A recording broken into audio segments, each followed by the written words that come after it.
Por quê? Porque usamos para tocar o instrumento. Como pode ser instrumento de pele, sintética, que é uma pele ali, ou de couro.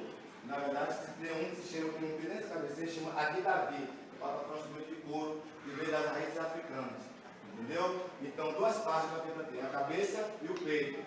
Entendeu? Quando você se usa o peito na pele, com o ar, se chama richote. E só em cima é a cabecinha.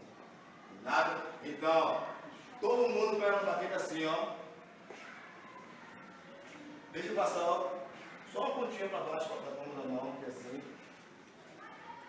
Isso aqui se chama pinça. Tá vendo? Como é o nome disso aí? O nome? Pinça. Assim. O polegar é o indicador. Fecha. Assim. Ó.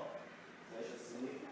Momento algum, pode botar o dedo aqui, ó. Não pode colocar o dedo assim. Sempre assim. Fez assim e fechou. Não pode colocar o dedo assim, ó. Se colocar o dedo assim, você não vai ter habilidade para desenvolver o exercício. Então, sempre assim. Se colocar o dedo assim, não tem como. Vai prender, ó, aqui.